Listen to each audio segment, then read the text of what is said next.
Well, rock can beat water in some way, and they did it on Nuke. Unexpected for sure, especially what we saw ESUBA put up last time around on Nuke. And even though they dragged us all the way back to overtime, it was not meant to be. But what was meant to be was Nafty's prediction that they would win each other's map picks. So upsets, confusion, it's still all here at V4. Yeah, I mean, kind of, I guess, a testament to the fact that when you do have teams that are playing in tier 3, 2 levels, you can't always trust the numbers as much. You know, things might just go the upside down quite easily, and also, I mean, if you're ESUBA, you kind of have to be looking at the mirror at this point in time, because especially once they drag into the overtime, having all those man advantages and not able to capitalize, it's on you. Like you're just making dumb plays at that point in time. Honestly, when you have a 5-on-4, 5-on-3 situation, you know, you don't go probing around the map because you just don't need to do that on a CT side, especially.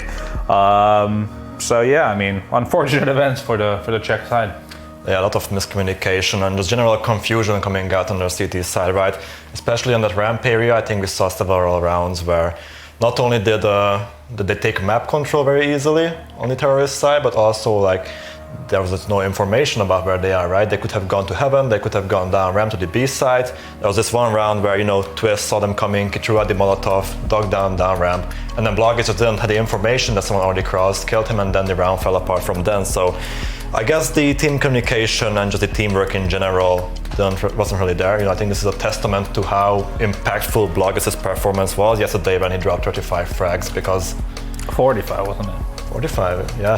It started with a 4, I'm pretty sure. Yeah, it was 45 towards 45, the end. Yeah. Because we was like 30-ish when we were going just before into overtime. Then picked it up afterwards. But I think it's a good point when it comes to Bloggers, right? Is that if you don't get that kind of performance out of him, yes, Savannah had some really great moments with the rifle for sure. Very sharp aim, very fast, always good for 2, right? You can rely on him. But everyone else seemed quite lost and quite unsure of how to handle things. And I think the beautiful thing for ONYX was how much they were able to abuse just, we can have the advantage and then we'll wait for them to make a mistake. They just sit back and take advantage of that. We've got this 1v2 you guys pulled out as well that Arrow was able to pull off, right? And for Arrow, obviously the young player, the academy player, right, comes on through, and he played this pretty damn well, all things considered. Even though he drops down to very low health, this was a round that he probably shouldn't have been able to win. Yeah, both played well. I think this perfectly highlights just the general miscommunication and the lack of teamwork on the ESUBA side, right? So Block is coming in here with the peak, and then maybe through in confidence or just doesn't have the information that Arrow is this low, he decides to go for the rotate, gives up his position on the map fairly late on in the round. Obviously Arrow will sooner or later know what to expect him. Here's him dropping down in the vents here, and then positions himself in a way which he can anticipate, obviously. Bloggis' return to this side. Now Bloggis, who has no information on where he repositioned, and it's an easy kill for Arrow. So congratulations to Arrow in the first place for knowing how to play that 1v2, right? Yeah. For rookies, you know, it can be, especially on a map point, right? It can get, the nerves can get to you, I guess. Yeah, for sure. And on the other hand, maybe Bloggis just kind of overplayed his hand a little bit over there. Yes. I can understand the idea behind his rotation to the fact that there's an AK you're playing against, you have a MAC-10 in your hands, I believe. So yeah, the range difference between those two weapons is massive, and he may have not had the information what the HP situation was, but the fact that he goes for a rotate there and doesn't have a kit, the bomb goes down, and then you have absolutely zero idea of where that last remaining T is going to be playing. And since you don't have a kit, you're going to have to be running around, right? Communication has to be better than that, right? The teamwork has to be better than that if ESUBA want to try and win this, because that was quite awkward overall. But now we're going to Mirage, and Drowlon, you were not too happy to see both of them have to end up on Mirage for this one, because they're not exactly teams that play Mirage, which is kind of weird considering, well, look what kind of map it is. So this is a bit of a slugfest coming up, because first of all, on the ESUBA side, this is their most played map by far, but also one of the worst win ratios. So I think it was like 18% win ratio the past 3 months. And on the ONYX side, also a map which they don't really play. However, they have played it, actually they have won it once, and that was against ESUBA in overtime. So we are basically looking at another potential 30 rounds or more game coming up. Well, should we get our commentators in? Because Dweg, I gave you a hard time last time around, mate. Clearly, you did have a good idea of what was going on. You were able to predict the future that we would be still going to a third. And now, do you feel confident we're going to Mirage? I definitely knew more than ESUBA by the looks of it, I think. Going into the third map, no, it's all up in the air. Again, you have a look at those win rates. Both teams are not strong on Mirage. So it's going to come down to the mental factor for both these teams. Are ESUBA just tilted? Possibly so. I mean, look, I think Drowlon put it pretty nicely in that it's going to be a slugfest. Like, it's not a great win rate map, not a map that we see a lot of confident players from. So, yeah, I think this is going to be a bit of a brawl to close it out. Well, let's see if it is going to be a brawl. You guys will get the enjoyment of going all 3 maps, so take it away. Indeed we will, yes. Our first three, I prefer that. They're going to have our first best of 3. So kind of a bit of a non-statement in that context. But yes, a Mirage to close things out between these two teams. The garage match from the IOC will go the distance, much like it did last time. And last time, that was a 1917 as well, Dwayne. So we did get to see it go the distance in that context. Don't remember it being a particularly exciting matchup. Again, it's probably going to be just a bit more brawly, puggy style stuff. But who do you have winning this one now? You still aboard the ONYX hype train? Yeah, it is a difficult one to put into the third. For ONYX, I felt as if they had some more fire behind them there on Nuke. They made less mistakes, even though the scoreline was incredibly close. I look at the most important rounds for ESUBA, and that's obviously in overtime. What happened there? Just completely bottled it. And I think going into a third map, ONYX are going to feel like they've got the high road.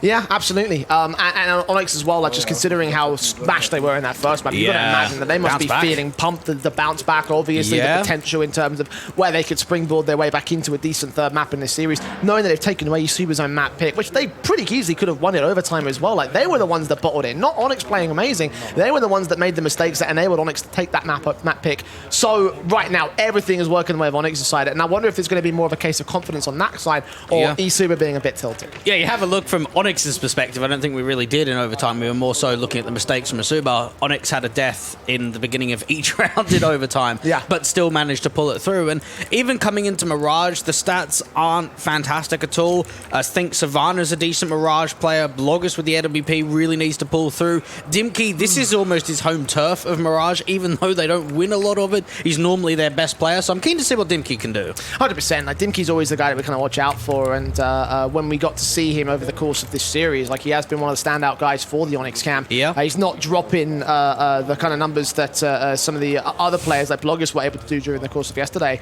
but he has always been among that top of the board, and I imagine he's probably going to be one of the guys to watch out for as time rolls on. But win conditions for both teams, Dwayne, what do you think needs to be the winning factor for ONYX and ESUBA? For ESUBA, just mentally reset. Yeah, it's a tough loss of what happened in the second map. Could have been a 2-0 very easily, but it wasn't. That's not what the position we're in right now. Go into a third, mentally reset, see if they can get themselves into a position where they're staying quite calm, they're not being tilted, they're not getting frustrated with what's happening so far.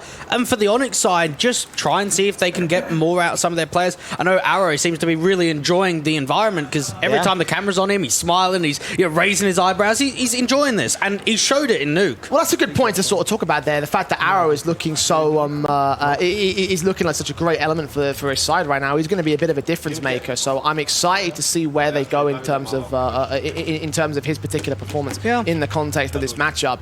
A small technical issue for the ONYX side as we just sort of, I think, want to get one of the players logged in. Thank you. Yeah, BenQ's looking happy at the moment. I mean, don't know why. Credit. Listen, I feel like ESUBA probably might not have had the biggest expectations coming into this matchup. So maybe looking at this third map affair, the fact that they've gone so far, the fact that they were still able to take it to a third map, yeah, the last few rounds, the last map were complete bottle jobs. But at the same time, I also feel like ESUBA probably were rated pretty low by the majority of people. You obviously used your brain and decided that, hey, ONYX are probably going to be the favorites in this matchup. Yeah. And ESUBA, like, probably in argument, they were underdogs. They've already lost the series to ONYX. Yeah, I can't say I could have seen the scoreline going that way. I don't think anyone could have said that Nuke was going to go down in that sort of way and in that style. But for ONYX, it has been pulled to a third. I can still expect this being quite a close third map. I doubt either team is going to have the goods to just absolutely bomb it and just go like 16-2, 16-3. I just don't feel as if either of these teams have got that capability of going into a third map and just destroying. Yeah, it's going to be, again, a slobber knocker. It's going to be a tough one. It's going to be a back and forth affair. I don't see any team having definitive favorite positions. I'm still kind of backing ESUBA to a certain extent, just because I feel like, again, they've had one of their main highlight players is having consistent performances from Bloggers as par. We've got guys like Savannah, who's been popping off. Twist was popping off during the second map, but also the first map as well. So there's a lot that they have to their favor in terms of where they can go with this. And I feel like it's still going to be a bit of a coin flip because it's still going to be a bit of a down to the wire sort of just mess. But it's also going to be. It's going to be small margins that made the difference. I look at this stage of the tournament and I say get the mess out of the way because you play like this against the invited teams, you're going to get banged out of the water. Yeah, 100%. And we've seen a lot of scrappy Counter-Strike today. We saw it yesterday as well in the best of ones. And you can expect it to an extent, right? A lot of these teams haven't been able to play a lot of LAN. ESUBA have really only played local LANs with this kind of a lineup. Yeah, ONYX have got some LAN-proven players, but not to the highest of caliber, even though they've been around for a very long time. So put yourself in a good position, get the win today, give yourself a break, and go into the next stage of the tournament as prepared as possible. You've still got games to play out, though. Yeah, absolutely. And for these guys as well, like, knowing that they've got such a scrappy sort of style of CS, getting that extra day off to be able to figure it out is going to be very important in terms of maintaining their position in the main tournament. In terms of trying to, like, challenge the tier 1 teams, you're right, they're going to get punished for this style of play. They're going to have to improve themselves dramatically. And whether they can do it in 24 hours is probably a topic for another desk segment. But in terms of the advantages they can gain to try and do that by winning this game, they're pretty much infinite. I feel as well for ESUBA, maybe hold on to your attacks. Something that we were talking about is, every team's used all 4 of their tacticals. Well, what about when you need one? They kind of used them a bit too early. Indeed, they might have done so. So the knife round played out before we can get into the map up itself. Choice aside, probably favourable towards CT, I guess. Yeah, I doubt Mirage is going to be massive when it comes to what the difference of the knife round could be. If we had a nuke or we had an ancient into this veto, then you could possibly look at it and say the knife round's going to mean everything. It will be ONYX getting the choice aside. Mirage is pretty, I don't want to say 50-50, but it's the most balanced map in the pool. So when you have a look at that, the knife round's not going to make a massive difference. Yeah, for both teams, it's going to be a difficult time regardless of which side they pick and where they seem to start things off upon. So we're about ready to jump into our third and final map of this best of 3. ESUBA still hunting for revenge. ONYX looking to rock up, hulk up, and get themselves into the main tournament with Mirage being our third map of the series. Let's jump into it, Dwag. Yeah, this pistol round's going to have to be the Kickstarter. And you'd have to imagine for ONYX, knowing that they were up 15-11, they sort of bottled it to get into OT, then they made it 4 rounds in a row. If they can use that momentum they had in the first half and take it into the second, they could kickstart themselves off on their CT side. It's out to the ramp defaults here for the T side line. You've got Savannah set in and ready to push himself out of the position. P250 out, taps up, trying to look for the headshots, fast execution, doing more damage to his teammate than he can do to the CT forces. Petchin will find Bondic. All important pick to start things off. Savannah gets a second kill as well. Arrow with 1 responsive, but Luco shuts him down the same. Impulse turning around 2 frags to a 2 versus 2. Bomb can get planted, so retake will be on. This is a good position for Impulse to try and work with. Try to force a mistake. Get Luco to just jiggle peek away from triple. Needs help from his teammate Savannah. Enki leaning up. Savannah is tagged up pretty heavily, so he's mostly going to rest on Luca to do the most of the heavy lifting here. Smokes down to suppress one side of the site. Dimki going to wrap around the outside. Taps on Luco, getting Dimki. Impulse next up the face. Savannah dishing out so much damage. Lands his headshot and his 2k. Pistol gained by ESUBA. It felt as if there was a back and forth notion in that round. Things started off really well for ESUBA. The answer back comes in with a couple of kills from Impulse, and eventually it's Luco and Savannah just to hold it down, play passive, love that re-smoke that goes down to the left-hand side of triple, make a real filter ONYX into that right-hand side, and the P250 and Glock just getting involved. Yeah, wonderful start from the T sideline. ONYX out of the Deagles, of course, on the eco, kind of forced by more than really an eco itself. Regardless, they'll press their way in towards the mid-stack. 3 players out to the sniper's nest. They're going to boost up into the ladder room. Expect there to be some sort of T-side contact out there. Not to be at the moment, though. Passive on that position. Again, they've got more presence towards ramp. I do like how many players are playing in from mid, and it could be a bait setup that catches the T's off guard. Arrow getting that first contact onto Bloggers down in underpass.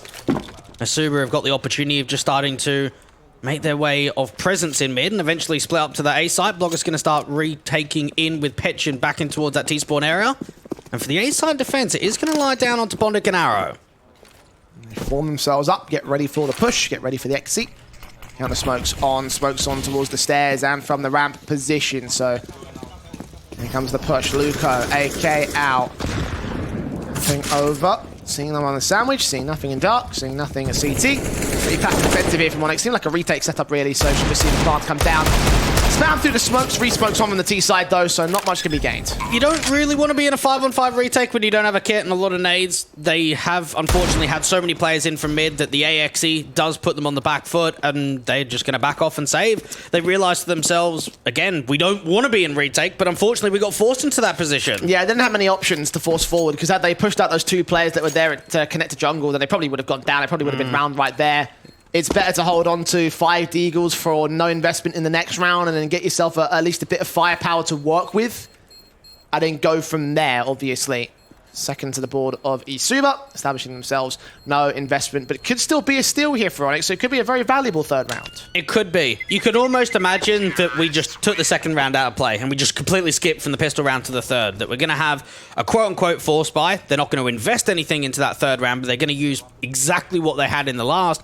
And for ESUBA, they're going to realize we're going to be up against still a decent buy here. So we need to be making sure that we're still cautious and not just saying, oh, you got pistols, USPs, we're going to go and farm up money, because you're not going to be able to do that against the Deagles. Yeah, they'll be smarter than that. They'll know. They'll know that there's going to be some upgrades. Whether or not they know whether it's going to be Deagles across 4 players is obviously something for them to understand.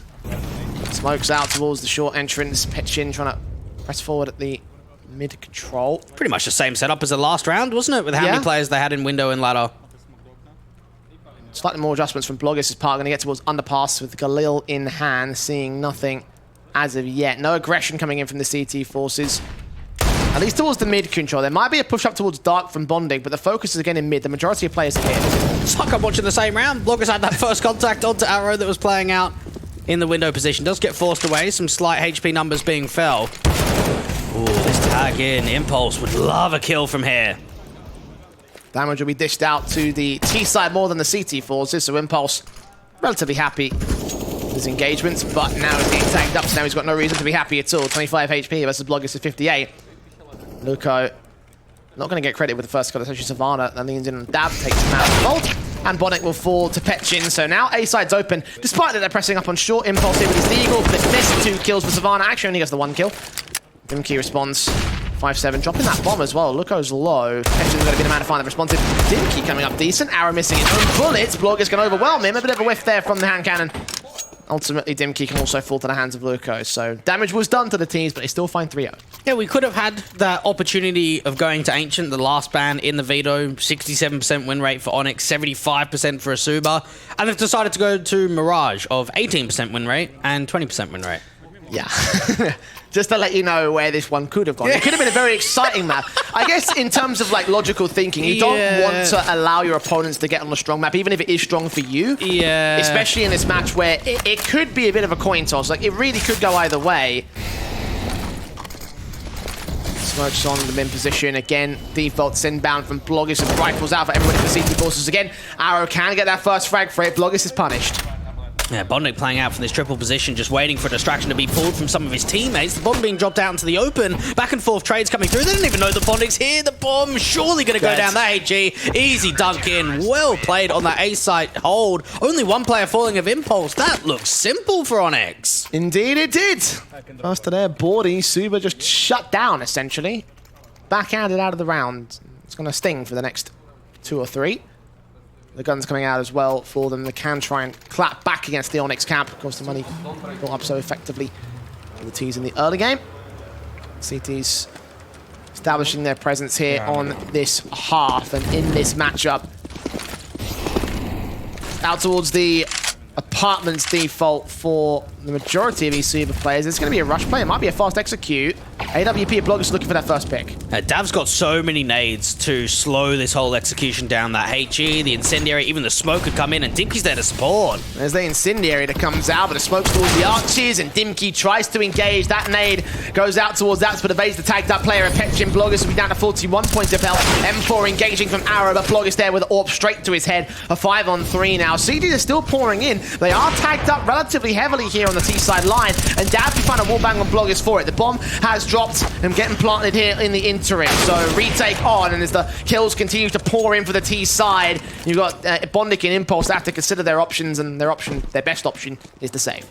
Yeah, I don't know what I'm really looking at there on that B defensive. It's just manic. It's just so much fighting going on. And it felt as if maybe ONYX got off timing with a couple of those peaks. We saw Dav having util out in his hands from that short position. Would have loved a weapon drawn. Dimkey is the sole anchor. Didn't find anything. And then you've just got Arrow pushing forward. Dav sort of stuck in the site. He can't really do anything. And eventually, Bondik and Impulse have no decision but just to save. Yeah, 4th to the board. ONYX. Tactical pause being called. I imagine it would be by ONYX here. Find out in a moment exactly what's going on in that respect. But yeah, they look like they're probably going to take this tactical at this stage because they have found themselves a decent round, but it has pretty much outside of that one round been full control for the ESUBA side.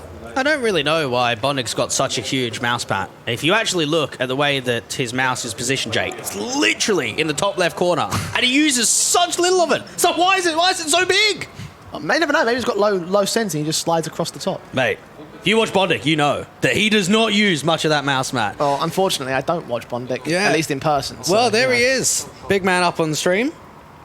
You got to think to yourself that a lot of people probably wouldn't expect him playing with Serbians. When you have a look at the lineup on paper, when JR was there as well, there's definitely a lineup that you looked at and go, it's a bit different. Sat here ready to try and lead the Serbian squad to victory. Ideally, Blogis, however, has the AWP to shut down the German. Arrow, the drop. 5-on-4 gained already. Smoke on the suppression, the connected control. Dav's going to focus fire and try and adjust towards the mid position. But outside of that one pick, there's no presence here for the T's. Yeah, Bloggers is looking on in these early stages in the T side, which is a fantastic site. Petchin getting naded down even further to 63. Opening man advantage being gained by ESUBA. And you'd have to imagine in that slight 5-10 minute break between the second map and the third, they would be having some words about what to do with our protocols when we have man advantage situations, because there was a lot that they were losing on Nuke like that. Smokes up and apps for Dimkey, Savannah. AK behind it with Petchin standing by. Both T-side members just going to wait to push forward. It's only going to be Dimkey standing on the B site as well. Their flashbang to make small progress will give a little bit of time for CTs to counter-rotate. You can see Dav is making his way over. Meanwhile, Dimkey gets called off towards short. It's execution time here for ESUBA. The Molotov will block them from coming out of the balcony entrance itself, but it won't stop the kill from Twist. Dimkey drops, second player to fall. Dav has rotated in to try and hold off, but he cannot get a kill shot. It's Loco in with a pick, Twist and a backstab. I think that the AWPers accounted for it, but Impulse will not even challenge. Get back towards spawn, back onto the A side. Him and Bondik to save. That was such a great angle from Twist. He was like holding the crack position so tight from those short boxes when that B site execution that was coming through, that as soon as Dimkey starts moving around on the site, he's just a dead man, and he is having a tough time being this B anchor. Don't really see many B hits on Mirage, but so far in this early portion, he has had to have a lot of defenses where he hasn't found much success. Fifth up to the board of ESUBA, going to establish a lot of early control. Easy? Well, never know. Yeah. We'll find out if it's easy when we hit the 16th round. Well, you know? 5-1, they've got off to a good start. They'll be very happy with the position they've put themselves in. But you are right, you do still have to be thinking about long-term and not just where we sit now. I think about the number of times in this series alone where we've seen like big starts turned into like even standings. Yeah. We can even talk about that for the course of the last couple of days here. So not just this one. Don't count them out just yet. Don't do what Dweg is doing. Yeah. In spite of his expert knowlege that you should know this at this point. But you know. It's just commonality, really. It's never over till it's over. No, absolutely not. That lady is warming up her vocal cords though. We are in map 3. ESUBA. Again, lead by 4 up against a bit of a broken buyback for ONYX. They still get the majority of the main rifles out, but that FAMAS for Arrow is going to be a limiting factor. He'll play forward here in the RAP position. I'd like to see ONYX put more pressure in Connector, because it feels as if, they've lost a few jewels towards the AWPer. Need to put some more pressure on, make it uneasy for these default plays to come out for ESUBA. They're taking mid control just with a breeze. They're just getting a top mid smoke down, flash over the top, and that's it. Mid is taken. Walking up there as easy as it stands. But Petchin will lean up initially to look towards that short position, but just can't seem to see anybody. Passive held by the CT. So passive, especially on that B side of the map. It's mostly aggression in towards ramp, but even then they're not going to extend past the stairs. And this is where we start seeing a lack of info plays coming out for ONYX. Yeah, you've got a player aggressive in from ramp. What else? Dimkey's not seeing anything in the apartments. They've got no eyes on mid. So as to the setup, mid and B, they've got no idea what's happening. And think about the number of times that both Dimkey and Dav have fallen on this B defensive. ESUBA pressing the weaker site here, and you feel like you pulled out against Dav, but Dimkey can get a kill twist there with the trade back. Dav struggles though, and is overwhelmed by Luco, so 4-on-3, advantage T, bomb should go down. Petchin. I don't think they're gonna, no, yeah, Arrow. Lovely. Was trying to set something up for an exit frag, I think, but just taken out of play by Petchin makes it a 4-on-2, and another save for ONYX. I can tell you, without a doubt, the calling style here for ESUBA is if it ain't broke, don't fix it. Yeah. They are realizing the B weakness here from ONYX, and they're exploiting it. Another execute into that B side. It looks like there's something different. Dimkey gets an opening man advantage in from balcony. How quickly he gets traded. Dav finds nothing. Arrow rotating in, gets caught off by that lurk in top mid, and you can see from Dav frustration there from that ONYX side. They're down 1-6. I think the third round has been caught off on the B execution. So both of them have. They have been getting rolled. Especially with him being like the backup man. So Dimkey falls first. He's got to try and get the trade together, and he's failing to do so. So knowing that that's a very important role in the B-side defensive, now he's failed that 3 times. ESUBA exploiting that heavily. ONYX struggling to find anything here in this matchup. Really got to figure it out soon here. They've still got plenty of tacticals, obviously. They're not going to call in one just yet. Well, there's got to be a change. I don't think they're going to continue playing 3 on B, but maybe one of the A players needs to swap with a B defender. Maybe you need to take more mid control, more map presence into the apartments too, and try and get some more info plays earlier into the rounds rather than just getting caught flat-footed out on the B side. This time around, we're actually seeing some lineup of smokes into A with the bomb. A couple of players looking to come in from underpass. Impulse walking ahead of Stack.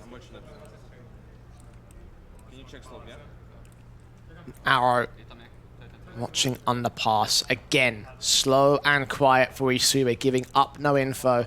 I like this crossfire here towards the mid position. It's always a big fan of that. Arrow's going to force forward and try to find a kill, and it doesn't go well. 2v1, got so much damage to Petchin as well. Savannah credited with that frag, and now the main T-side force can act out of Ramp and Palace. Only one individual to hold it for Bondic, but they stall. Now, considering that he wasn't posted on an angle, he's got to flash or at least jiggle that angle. You can't just wide swing in, otherwise you're just going to get domed. Petchin down on 10 points of health. Bondic is really not getting any sound cues from the T's. They're so silent. Giving up such a tiny amount, and Twist comes up against Bondic, drops him 5-on-3. Flashes ahead, will keep Dav at bay. So passive also towards jungle. Smoke on towards top con, so he can still be exposed. They can still probably win the fight against him. Twist actually gets caught off for it. So that's one frag. Petchin's low. That bomb has crossed, and Petchin can now take the position. Plant will be secured. Now Orpa caught them both. Tags up on a collateral. Not quite kills, but that probably forces in another save call for ONYX. And I understand they're being down its advantages in these contexts, and they have no... Well, their best option is to save, I should be saying. But at some point, you have to start prioritizing the round wins. We're 7-1. Yes, but no. You have to pick your moments, I think. We can look at it and say, okay, at some point you have to go for it. You look at this one, you go, right, 2 players in jungle were seen. Dav is low, Impulse is low. There's just no way you're going to win it. If they get another situation where it's perhaps a 3-on-4 a couple of rounds time and everyone's on 100 HP and it's a slightly different circumstance, okay, that's when you can pull the risk factor. This one right here, it was a good call to just back off and hold on to your weapons. But you just saw how slow ESUBA took it. They catch Arrow off, aggressing down from mid with that crossfire of Impulse, and then Bondic, he's playing default on A. He starts looking for an info play. He wants an advantage back. He starts walking into ramp. There's 2 players just waiting for him. They're waiting for that mistake to come out. That's the tiniest amount of over-aggression that's being punished there by the ESUBA side, and it feels like ONYX are just getting really impatient. Tactical pause to figure that out, and you can imagine that they're probably being said, listen guys, there's no reason to overextend quite like that. There are lacking info plays though, which is another sort of like catch-22, because you're going to have to force forward to get those info plays, but they're being punished for the slightest overextension. So what do you do? Take the information earlier. That has to be it. You can't be taking the information when you're already on the back foot. They need to be leading by example. They need to be able to try and secure those opening man advantages. I like the way they at least put pressure on mid. They had some change up. They had a protocol to try and at least make ESUBA retake the mid control. They just got unlucky with Arrow falling very early into the round. He wasn't posted, he didn't jiggle, and there were 2 players underpass rather than just 1. ONYX with their second tactical of this game thus far, and already off to a slightly better start here. Bloggis made it down to 53 HP. So Dimki getting that slight little leg up is going to be is a position to hold for him. He's also got 2 players to back him up. Dav and Impulse this time. AWP set. Molotovs counteracted by the T side with more Molotovs. And the rotation back towards the top of mid. Twist has found all the mid control. Yeah, something that Team Hungry were doing really well yesterday against Fiend were stacking bomb sites, and this time around for ONYX, you can see the way they're playing 3 on B, realizing just how much presence has been put out there. Lovely. Great kill in from Twist. Another 5 on 4 situation for ESUBA. Another context where Dav was peeking out for information. He just got punished in a situation, in a position where you really shouldn't be.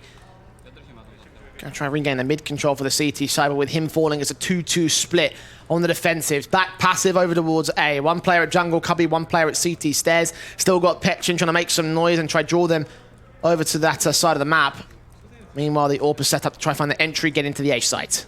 They need a flash over the top. They can't really peek in dry. Oh, Dimki's been seen, and that might try and buy some more rotations. Arrow's on his way back. Petchin's found a kill. Impulse there with a trade back, and gone. even Bondix rotated. Yeah, that's perfect. Sold so well by Petchin. 1 casualty taken, but it was worth it. Bombs now on site. They can set up the retake here. Bondic gets caught off by Bloggis. And this is another call where they've got to save, right? Well, they're going for it, and Bloggis is just shutting them down. Impulse with his AWP pick, denied by Bloggis the same. Triple up at 3 points of HP. Oh dear, we're starting to see Inferno again. I don't want to be too negative because, again, both teams kind of suck on Mirage. It's a map that they don't really enjoy playing, and if possible, they won't play this map. But my goodness, ONYX just look like fools there. Yeah. All it comes down to is Petchin with the timing. He's lurking out into the B apartments. There's no util. There's 1 player. He catches Dimki rotating away from jail to bench. And then, Arrow's going, oh, Bondic, yeah, you're going too. Everyone is rotating over to that B side. There's a massive overcommitment from 1 player. Like, that's the way. Obviously, they don't know about that, and they won't know until they look at demo review. But just from our bird's eye perspective, it's just like, it's just brain rattling. It's easy for us to pinpoint mistakes. Yeah, but because we have all the information that they don't. So, you know, it's kind of a case of... But you are right. That's what all the demo reviews are for. Yeah. Smoke set in for Petchin towards the mid control. Of course, a rebuy back for the CT forces. Arrow does catch a frag with Impulse. A blind shot onto Luko, so a bit better from the CT side this time. Much better there for ONYX. And even Arrow following suit by going into connector, being able to catch that lurk up, taking space. And for ESUBA, this is a round that's going to be very difficult to try and maintain a 3v5 to get back in for it. ONYX, probably one of the best positions we've seen from them in quite a while, Jay. Walk out for Bloggis, going to try to recover anything towards the mid control, but much like how the previous rounds have played out, ONYX do not want to take it. A little bit of presence outside of Sniper's Nest and in connector from passive Topcon. SMG for Dav could engage against anyone who goes to go for the window boost. A similar sort of scenario for ESUBA. No one's going to go to those positions. Just play passively on short. Tries to out the split towards the B side, but his Twist falls in apps, or just a play towards the B side now. Arrow with a kill back on Savannah. Bloggis will drop towards his man. Triple up for Arrow. A second to the board of ONYX, finally getting something extra against ESUBA. Yeah, it's a difficult one to explain to the viewers at home how ONYX have managed 2 rounds this entire first half, and that one right there, they didn't even take a lick of damage. Everyone was on 100 points. I guess it does come down to the start. Obviously, they got 2 picks pretty much instantly, didn't they? They were very close to one another when it comes to the time span. And when you're trying to work a 3v5, it's going to be difficult. Dimki aggressed up into the apartments, wins that duel. They even get caught really getting into that short position by some of the A players. Boost up towards ladder room, much like how previous rounds have played out for the CT forces. Nades on for Dimki, Dab, the SMG. Watch out ahead of that smoke. Smokes go down for the T side as well to hold their positions in the mid control, at least for now. Nothing major coming out. Gap in the smoke for the Teeth to try exploit. I think the ONYX are aware of that. Yeah, Twist just waiting for a reposition of one of those CTs over to the Tetris angle or into Sandwich, just trying to see if he can catch some sleep, and Impulse going to get mollied. He's actually going to aggress the angle. Ready for a peek.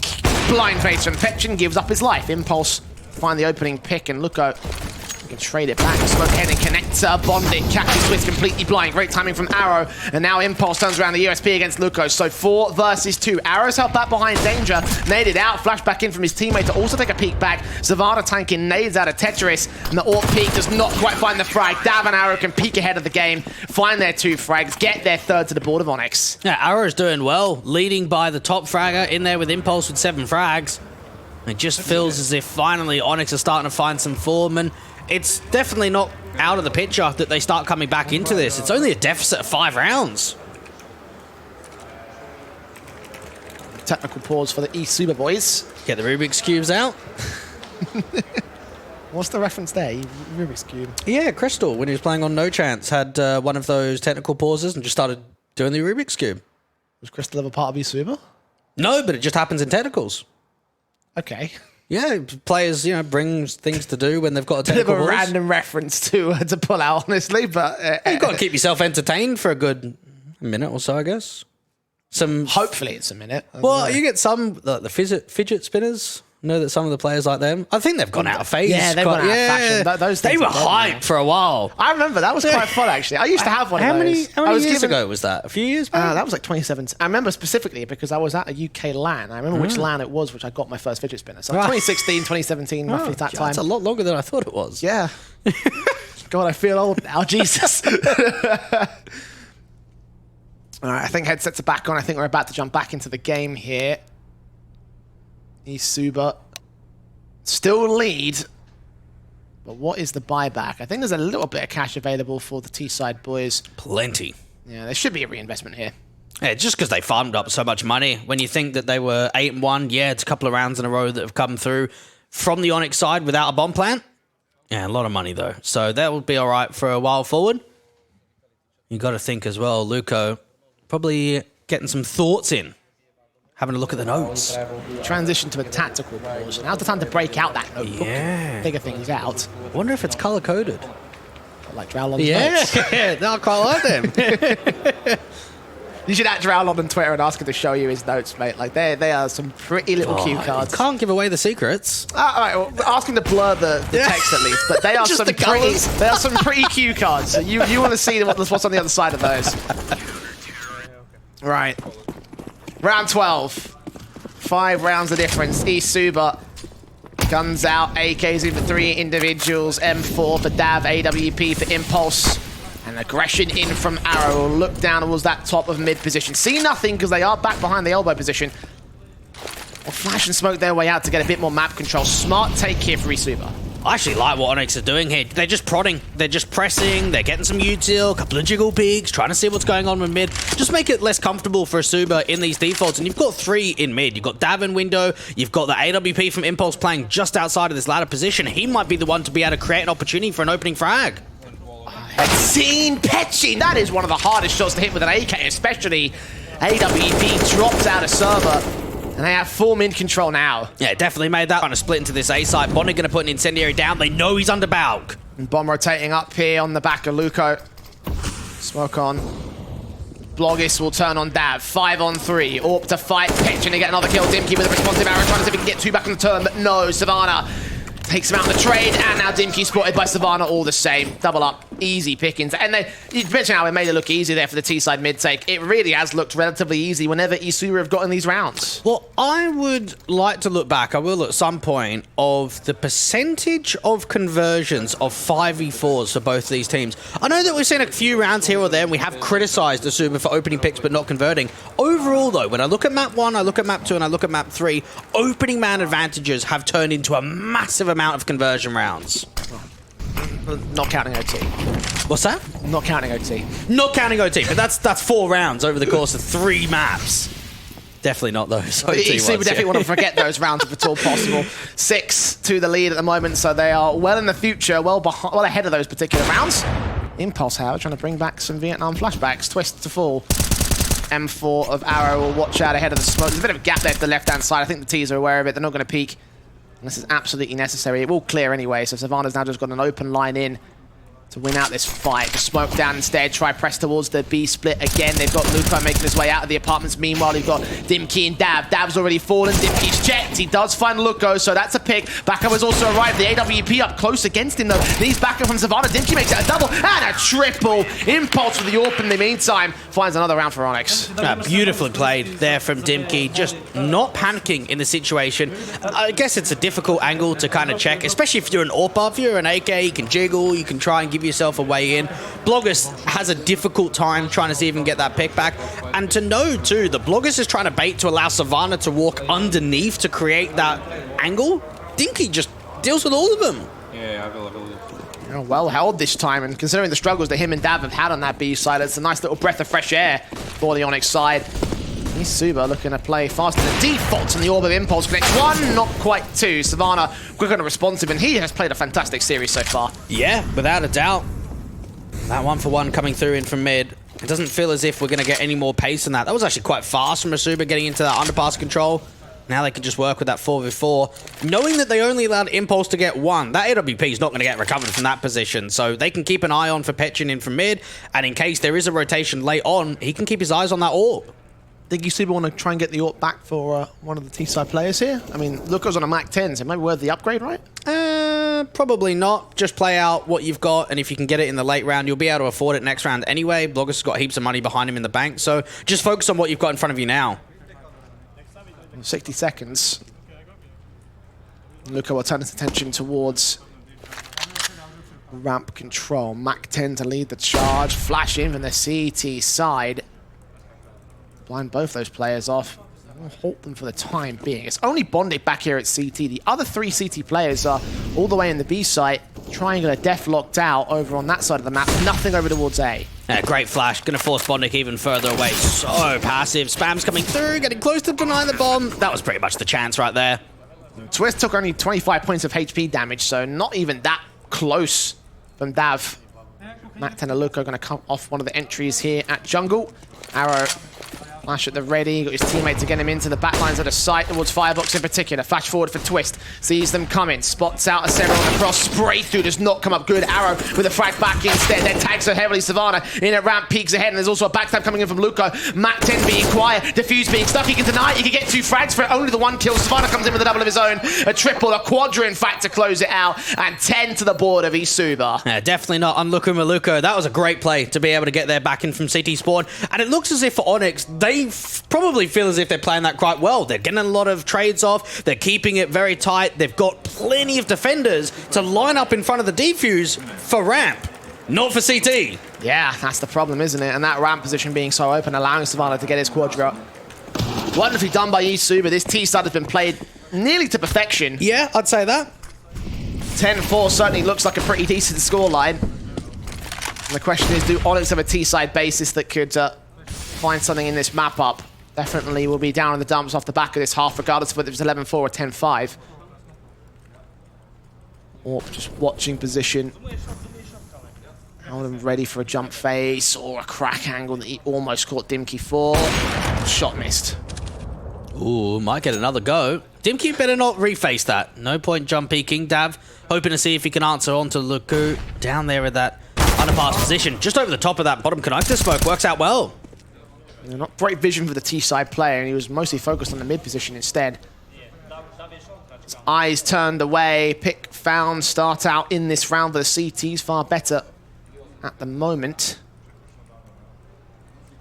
55 to the clock, and it's still very carefully positioned. That's very quiet from ESUBA.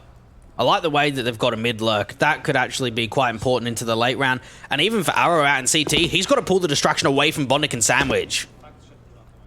Orp looking in, Petchin falling out, Bondic with the M4. Time is ticking away, 30 seconds, flashes over, Twist.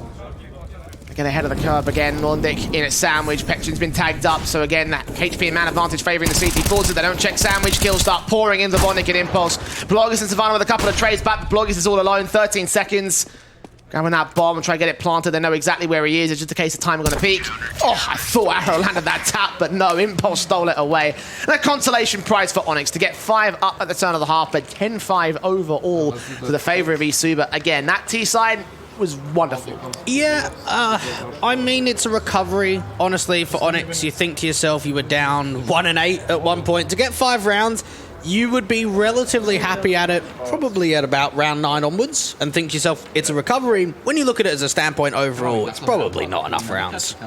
Well, consider this, right? In the last time that these two teams played against each other on Mirage, the better halves were the CT side. Right? Yeah. And ESUBA were even able to get like 6 rounds in a row to bring in that overtime in the past. So having a T half be as good as it was right there is encouraging from a historical perspective, because ESUBA did kind of struggle in their T half originally, and that ultimately led towards a situation where they went to overtime and then they lost it.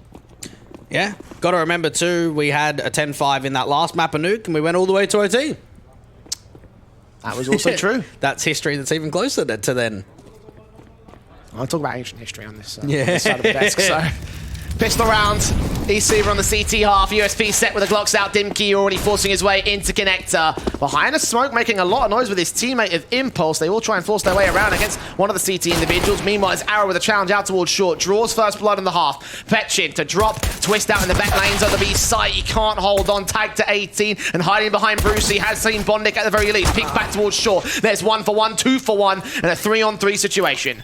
Dav holding the crack angle. The CT's getting very far forward. The bomb will go down. There is still a backstab coming through from the mid position, and Bondic staying alive, meaning Savannah's got to try and clutch. So 1-on-1 with a Quadra out for Bondic. He's got 100 HP. Savannah needs the headshot, and the Glock is waiting behind, peeking out towards the market door. He's heard footsteps. He knows he's just got to play patient. Diffuse kit on Savannah, trying to bait in. Bondic stick the defuse. Tap up. He's missed them. Savannah forced off the defuse for the time being. He knows where Bondic's coming in from. Sees him, hears him, chases him down, but they're playing Ring of Rosies around this default box. Bondic's turned in a Quadra. Manic stuff, but just kept retreating till the right moment brings in the pistol for ONYX. And that's class coming through from Bondic, and that's what you're going to get out of an experienced player. He plays that to absolute perfection. Yeah, you can start judging him with some of those missed shots, Jay. Look at the time wasting, the way that he's just pulling so much distraction on that side that it doesn't even really matter if he gets that last kill, because there's so much time being wasted. What a shot. And look how calm he is off the back of that. Like, no heat. Nothing at all. Yeah. Like, he's just chill, cool as a cucumber. Upgrades forced in by ESUBA here in the CT side. The scouts in for 2 players. The Eagles, 5-7. And Galil's, of course, forced back thanks to the ONYX win. Back 10 in for Dav to try to rip apart these players that don't have head Kevlar. Only 2 of them do for the CTs. Yeah, the only Ukrainian in the event. True. Trying to make the region proud. Wait, hang on. Anthropic don't have that. No, they're all Russians, aren't they? Yeah, that's correct. I had to think about that for a second, but you are right. They can make it forward to the main event to face on some of those top CIS teams to show that the old boys do have something ahead of them versus the front runners in the CIS region. Of course, Gambit will be in the invited stage, so make sure you keep yourselves tuned in over the next week. Plenty of action to come. Savannah with a scout out towards CT. He'll get back out of dodge. Diga Luco, not even required to find Davis. Bloggers with the headshot. Impulse turned away from Savannah with another good kill with a scout shot. Deagle missing, but it's a 5v3 still. Oh, it's a good position. Really here for ESUBA. And for ONYX, they need picks. They need him in quickly. They can't just play this post plant defensively. There are so many CTs coming in from spawn. Scout pressing. Got an automatic at his feet, and he's going to switch out to that Galil. Dimkey does catch Luco. Finally, a trade for ONYX. Doubling up for him as well. Savannah lines up too, though. And this could be another steal here for ESUBA. That bomb is in the open. Bondic has got to time his peaks and his sprays so well. Going to be accurate as anything to line up every individual. Takes that fight, lines up two, but gets no kills for it. Petchin with the last frag. Savannah with the triple, though. Again, continuing to extend what's been an amazing series for him and stealing the 11th round for ESUBA. It's been an impactful series for sure. The youngster, the 18-year-old, has really been having some important rounds. 18-8 right here on Mirage, leading at the front. Next player behind him is Bloggers towards his right-hand side. If you look at it from the player POV, 12 kills and 10 deaths for him.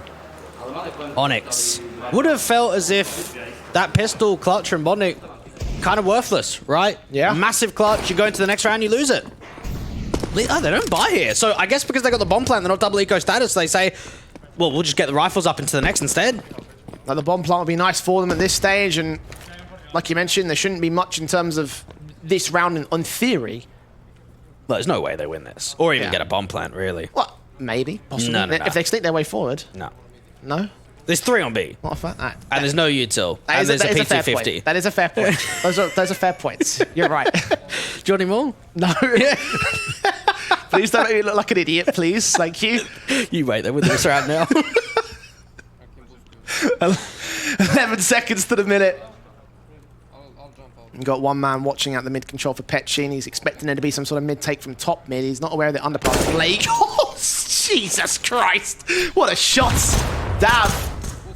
Well, again, it won't be too much for the fact that it's an eco basis, but that was still impressive. Good stuff. Luco. Ooh, that bomb's actually got into CT. They've got no idea it's there. And they could be sneaking around, or Savannah could just catch Arrow with his back turn, so never mind. Yeah. Could have been a sneaky play, though. If there was no CT player, if there was no player in CT, there could have been a bomb plant, so that could have been enough there. But, yeah. Anyway, it was an eco round. And as you mentioned before, money's going to build up. They're going to have guns. Yeah. And this is where you start putting the core importance down. 12-6, a very strong position for ESUBA to be in. There we go, Savannah. Give us a little bit of a smile. Give us some cheek. The dead serious looks for all his teammates as well.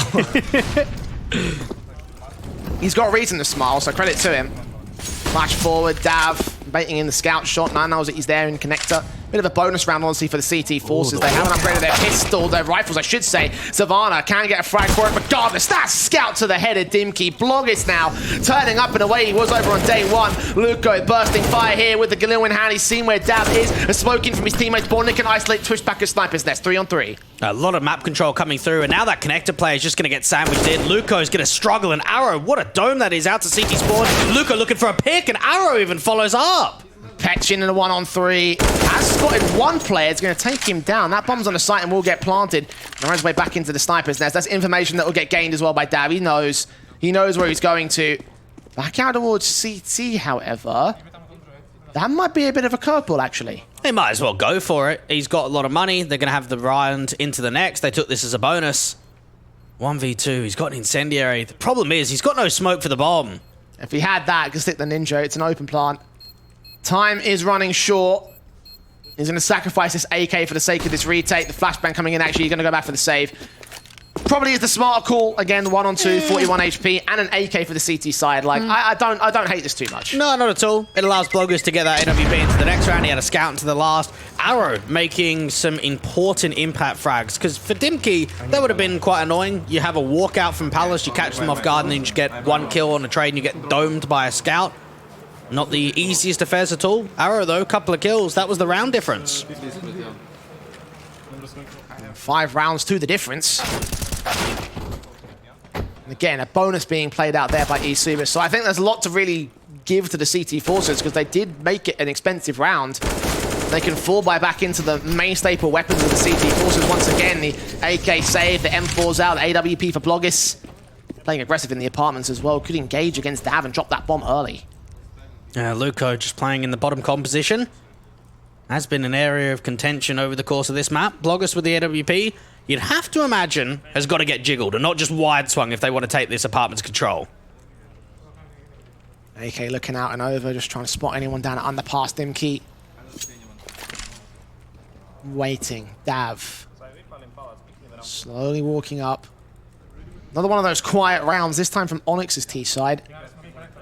ESUBA being given nothing to work with. I can't really see a way that Blogger starts walking forward and makes an aggressive play. Just because he doesn't have a teammate to back him up, you still got Twisters looking up onto the short side. Petchin's seeing that one player of Dimkey towards the under window position. Spray through, blind on the short, hoping that he can catch somebody out there. AWP, what a flick. Bloggis just patient as a rock. Gets Dav, 3 more out towards short. Twist is going to be ready for them. At least the first player should fall, or not, actually. Bit of a whisk spray, but Petchin's there to find an AK, trade back. Dimkey to fall. AWP of Bloggis finds a crack angle. Almost makes it a triple, but Petchin's there for a response. It's Impulse now. 30 seconds for the 1v3 clutch. 10 seconds per frag. Not going to happen. Luco trades it. And ESUBA right back on track. And then for an in-game leader, A teammate like Petchin is just gold, right? Because in that sort of round, you've got Bloggers posted with the AWP into the apartments. He wins that first fight onto Dab. Twist, he whiffs it on that arch position. Doesn't find a lot of success at all. Bloggers is getting under a lot of pressure. He smokes down to that left-hand side. He's trying to waste time. Petchin on the rotate allows breathing room. He gets impact with a couple of kills. That AK strikes with 2. A great rotation from Petchin. Pistols out, AWP in a Bloggis. Looking into the mid control as it looks to be a pistol execute here from the T side. Makes a lot of sense given the circumstances. They could probably get a bomb plant in for this. Just have to overwhelm Savannah and suppress Luco, and those are the main 2 challenges for them. Molotov's down at bench, smoke set for the set piece. Savannah waits back here as Luco will find that pick in. The arrow's going to fall. Player seen over towards Palace as Bloggis gets involved, and Luco and Savannah just block it down pretty effectively. All 5 alive for the CT side. 14-7, and ESUBA a couple rounds away from the win. Yeah, they got reset there, Jay. That was a force buy in the last round, and it didn't feel like a force. It felt like a Glock round, really. There was not any impact being found, no opening kills, no trades, and ESUBA get up to 14. ONYX, while there has been some decent signs, you have to remember they were down 1-8 at one point, and anytime you're in a best of 3, you can't really afford to get off to a slow start in the first half or in the second. And for ESUBA, it just feels as if even in the second half, yeah, we got a pistol and we got a couple of rounds here or there from ONYX. We haven't seen enough. Oh, look, Drowlon was bang on the money by saying this is going to be an absolute slobber knocker, and it's just the case that ESUBA have got in more blows than they're about to do right now. Eco cleanup, pistols just getting ripped apart, and there's not much that Dav can do about this. 1 versus 3, dead to the hands of Bloggis. Map and match point and group stage point for ESUBA. They are a single round away from going to the main event. ONYX 8 to the comeback to get another overtime. And what a result this would be, to place 5th and 6th in the International Online Cup, to not make it there, to have to go into the Slovak National Championship, to have a best of 5 on LAN against Enterprise that went all 5 maps to get themselves in this position, to know best of 1 against HEO, best of 3 over ONYX to get them into the main event. What a dream come true it would be. Well, it's not over just yet. It's so close to being just there. Set onto the default positions in ramp out towards Palace. Got 2 rotators on the lurk out towards the B site and out in mid. Bomb on the back of Arrow will have himself a little bit of contention, but joining his teammates for the execution. Out towards ramp is where they'll go. Twist set and ready. Nades up the position. He's waiting back at firebox as his teammates dish out the damage. Arrow to fall to the HGs. Savannah credited with the kill. Luco credited with the assist. And Luco gets a kill of his own. Bondnik will fall next. 5 on 3. Make it 2. Dimki and Dab. Last 2 standing. Awkward spray for Dimki. Comes up against Twist, but he gets removed from play, as does Dab. 16-7 for ESUBA. An unlikely team to go first in the group, but they have done it. They move on to the main event and out of planes. The V4 Future Sports Festival. Great result by ESUBA. They really showed up there on Mirage. Really impressed by some of the protocols. And it felt as if it wasn't just a Bloggers show in this best of 3. And you can look at that as a positive or a negative. I like the way that some of the individuals who were quiet in the best of 1 yesterday really delivered. 100%. Like, this was really, really solid stuff for ESUBA, and a really solid run in general. Like, their best of 1 was impressive. Bloggers was fantastic in general. He was consistent as well in this series. We had Savannah stepping up. And let's just highlight him for a second, because I am now officially a Savannah fan. I'm just going to call it right there. Like, he is a solid individual. I'm looking forward to seeing what they can do against the main teams. Yes, they might not have the best of positions against those guys, and again, ESUBA will be heavy underdogs. But overall, like, I'm looking at this scenario, I'm looking at this player, and I'm thinking he's one to watch for.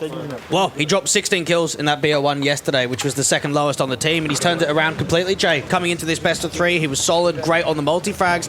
And for ONYX, they put up a decent fight, so it does make me think when they do go to that decided best of 3, it's not completely out of the water that they still don't make top 2 in the group. 100%. Like, ONYX, I think they've got a really solid position. Again, they've now got the best of 3 right now. They don't have to worry about best of 1 upsets. I think like, they should have been able to they probably should have been able to make it in as one of those top 2 teams and one of the potential squads that have a dark horse opportunity.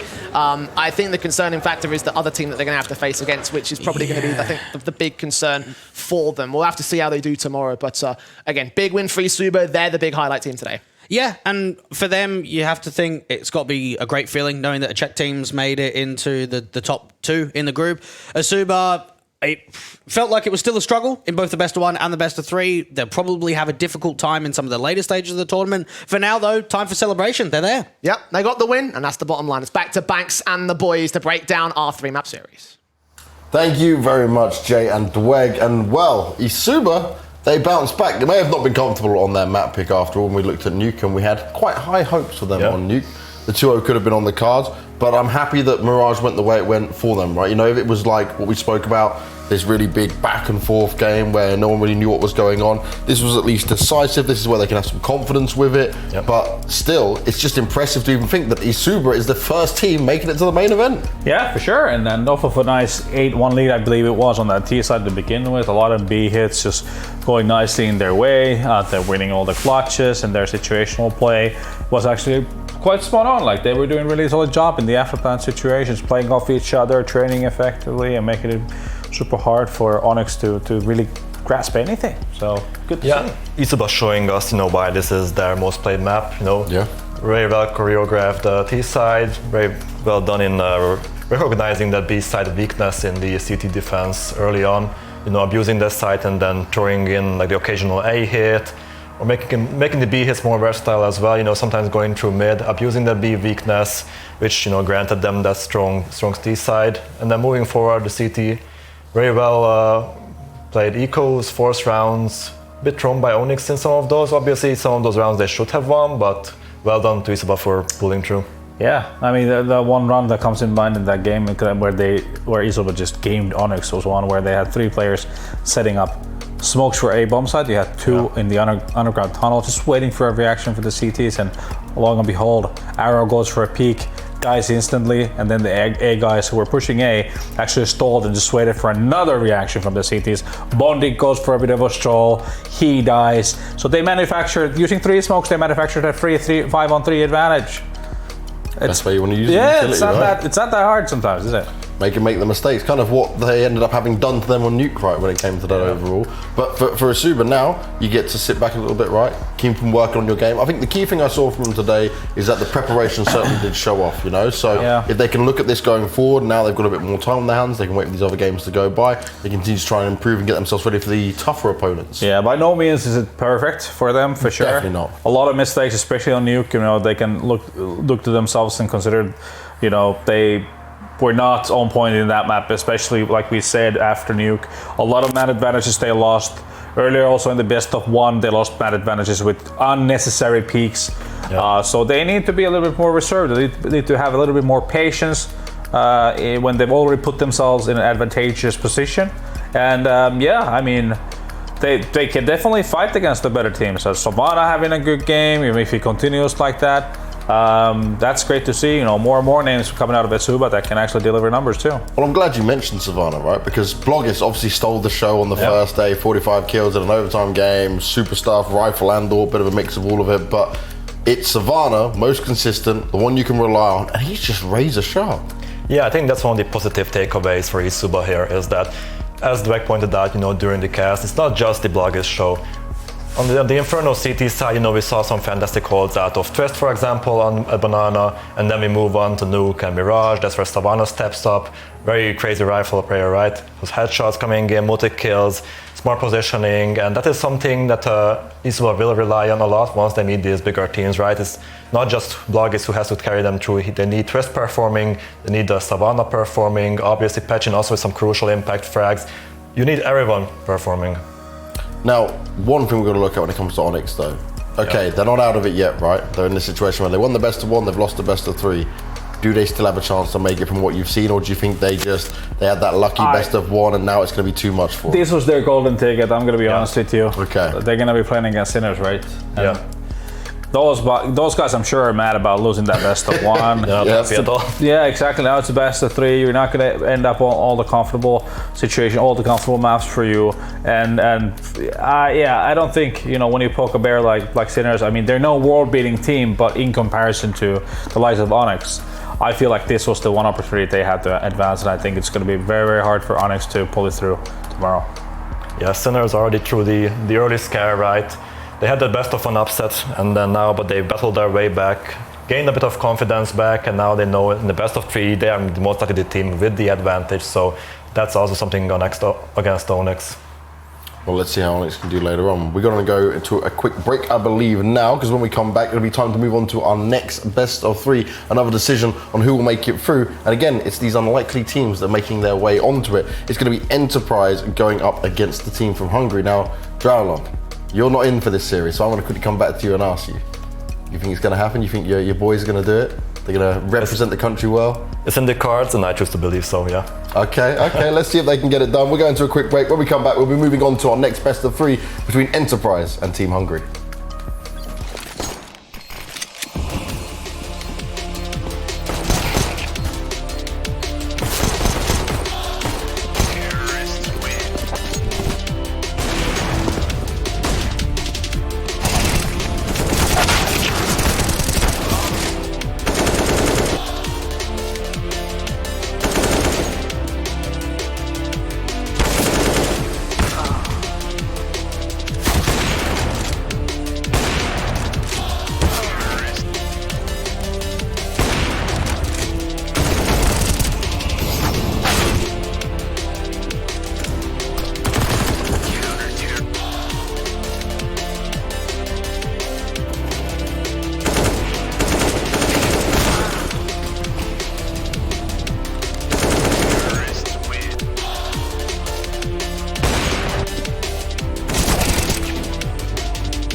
The unique cultural heritage of the Visegrad Four and their 30-year collaboration enrich Europe.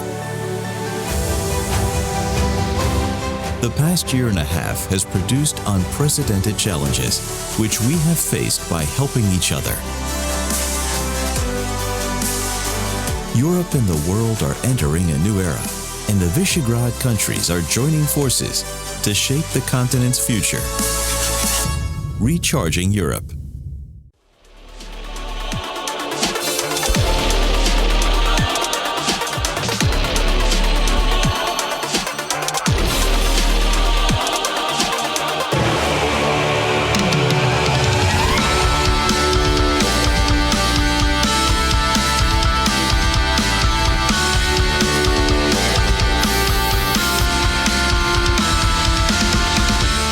You are not my friends, you're my brothers, my friend.